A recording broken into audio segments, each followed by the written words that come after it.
Yes, people. Well, this is a new thing for me still. I'm not really used to this, but I've learned how to, invest in myself a little tip. It's been a minute since I've been back in the studio, so I said, you know what? How about I buy something that means that I can record myself while I'm whipping it around town? You know what I'm saying? London town to be exact. But yeah, do you know what I want to talk about today, guys? I want to talk about learning to sit back and listen. Now, I'm a man with many opinions, yeah? Like, I often have to consciously say, yo, Cam, shut up. You don't need to say what you're thinking. You don't need to butt in, and because what happens is you start to realize there's like three sections of people. There's one section of people that they actually want the information that you're going to give to them, and they're seeking it, and they're going to take what you said to them and they're going to implement it in their life. Then you got the next section of people that they don't really give a shit. They're ignorant, but they're consciously ignorant. They don't want the information. They want to stay where they are, and they want to keep doing whatever they're doing in their life, as shit as it may be. Yeah. And then you got the other group of people that they wish they could even understand it, but they're just not there. Like, whether that means physically or spiritually or mentally, they're not able to digest that information, innit? And I've been learning personally to just sit back, observe, listen to what people are saying, and don't act off of impulse. Because sometimes, and not even sometimes, more time, things don't need a reaction. And the beauty of life is that you always, or I say you always, more often than not, because if you're liquored up or you're high or whatever, then obviously you don't have control of your actions and that. But if you're sober or whatever, bruv, you've got control of your actions. And having control of your actions means you can control your future. You can't control what other people are going to do, but you can control how you move and how you react. So me personally, that's the little journey I've been on. I've literally just been trying to sit back. Let me just take in what's going on around me. Let me take in who's really helping me and who's encouraging me, etc., etc. And yeah, man, just a little word to the people to just try and stay focused, bruv. And on a separate note as well, actually, something that I was thinking about the other day at work is, it's so funny that, like, I said this, and disclaimer, I'm not suicidal. I don't have no issues with my mental health or nothing like that, yeah. But I've spoken to like 3-4 different people, different ages, different backgrounds. And the conclusion that I come to is, or not I come to, the conclusion that we came to was, we can understand why men sign out of life. And I'll give a bit more like clarity on what I mean by that. I spoke to one guy. He's got a wife and 2 kids and that. And we was doing the numbers on how much it would cost to like take your kids to like Disneyland or whatever. And when I was doing the numbers, I was like, rah, if you're a family of 4, it can easily cost you like 6K, 8K, like to go to Disneyland. Obviously, if you're in America, it'll be Disneyland Florida, and obviously if you're in the UK, it might be Disneyland Paris, or you might be going to the other end of the world, so I don't know. But the long and short is, it is so expensive to do those things. Now, what's the actual problem? If you don't have the money, just don't do these things, right? Cool. No, because in reality terms, as a man, you want to provide for your family, and you want your family to have the experiences, enjoy life, and be able to go and speak about how they're enjoying life and whatnot. So there's a lot of pressure on you to provide these things. Now, obviously, you got your missus to help you, so that's cool. But even if I paused it there and I said, right, okay, so it's a 8 grand trip or a 6 grand trip. Even if you said, rah, babe, I beg you pay for your ticket, so that knocks off a grand or 2, you still got about 5 or 6K, bruv. In this current climate, who the fuck has the money to do that stuff? I don't know, innit? I don't. But the point I'm trying to make anyway is, if you're a man in that aspect, in that dynamic, you're struggling, or you're frustrated in terms of realizing, rah, this shit is like very difficult, and ultimately the expectation doesn't change. People still expect you to provide, and very often, more often than not, you have to put everything that you want to do or enjoy all the way to the back. Like, it's not really about you, which is cool. That's what you sign up for when you're a parent. But it's not the same for ladies. And I'm not going to really harp on the ladies type of stuff. But anyway, the point I'm trying to make is, what I've noticed is, it doesn't matter if that's your situation. You could be in my situation where you just got a girl or a missus. There's still a lot of pressure on that side of stuff, whether it be holidays, whether it be marriage, whether it be housing. Why did I say that? That was so weird. Houses and housing. Like, there's still a lot of pressure. But again, me, myself, I just try to manage it day by day, innit? And I try to not overthink stuff. That's another thing I've been working on. So, again, I'm not necessarily speaking for myself. I'm more speaking for people, and I suppose men specifically, but people in general, because I'm pretty sure there's a lot of single mums and stuff that have to deal with a lot of this stuff because they have to assume the father's role and whatnot.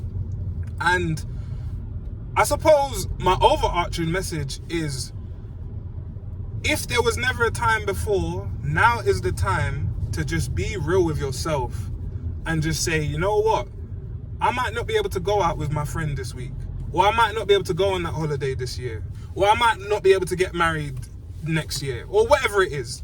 And this is, again, this is not specific to me. I'm just saying as a example.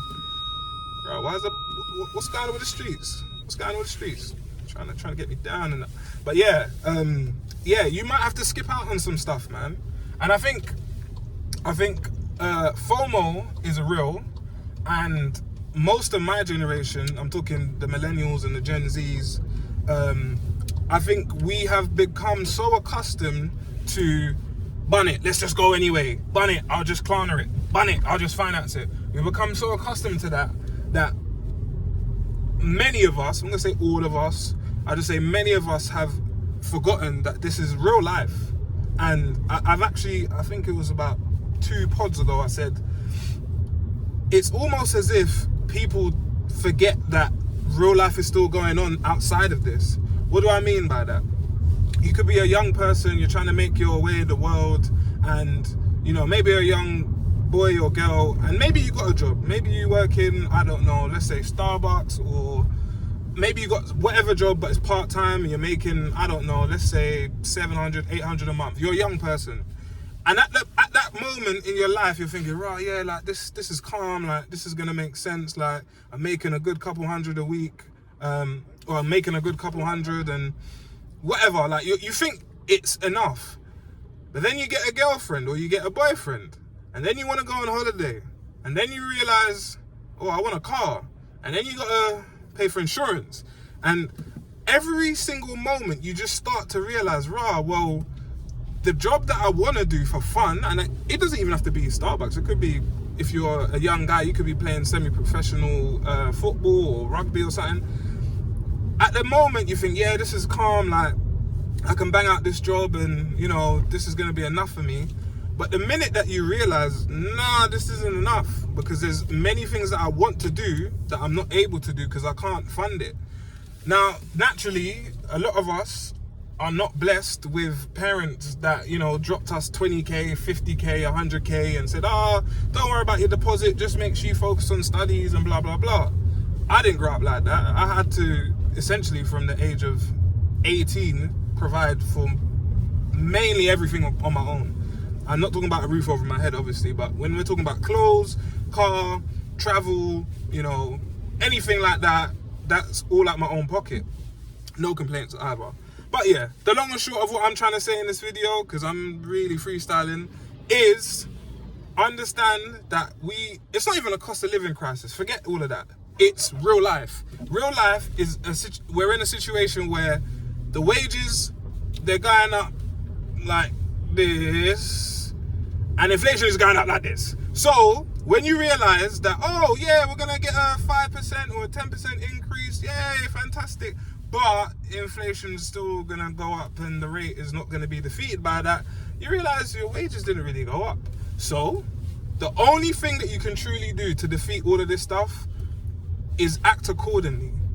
Act your wage, as they say. Act your wage. You know, it's funny how these sayings, like, there's sayings that have stood the test of time for a reason, fam. Man said act your wage because if you work in Sainsbury's, why are you trying to move like you're a flipping banker, bro? Like, do you know what I mean? Like, let's just take time.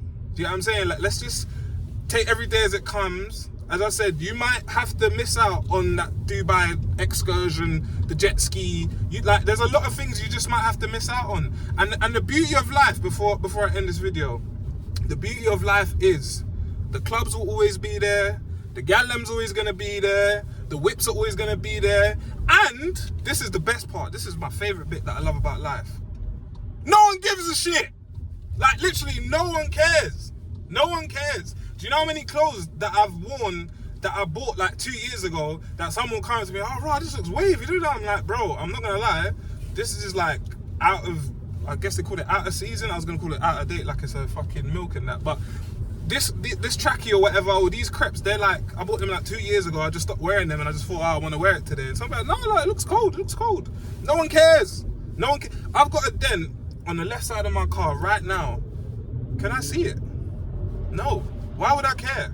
Like, I'm driving in my whip comfortably, living my life. Like, why would I care about it? And also, would you care about a dent on a car when you need to get from A to B and the distance is 45 minutes or an hour away? No, you don't care. So the long and short is, no one cares. Do what you need to do. Pattern what you need to pattern. Don't get sucked into the matrix and start making crazy financial decisions because of the pressures of life. A lot of people are going to look at you like you're mad. They're going to look at you like, oh, you're boring, like you don't want to have fun, like, you know, oh, but you got to live a little, I know you're young and all this stuff. But what they don't tell you, this is, again, the beauty of life, what they don't tell you is that after the fun, after the dust settles and it goes back to real life, when you're looking around and saying, raw, like, oh, if only someone could just drop me a couple of grand so that I can invest it. They're not going to be there for you, bro. They're going to be back when you're saying you want to go party and stuff. So yeah, man, I don't know. My messaging in this video has been a bit all over the gaff. And I don't know if anyone will ever see this video. I don't know if I'm going to clip it. I don't know what's going to happen to this. But what I will say is stay focused, stay prayed up, keep grinding, and don't let people knock you off your square, bruv. Stand on your business, stand on what you believe in. Obviously, if it's, you know, something right, and I don't be believing in no nonsensory and nonsensory and demonic stuff. But yeah, man, I think I'm gonna leave it there still. Might record another one still, see how I feel.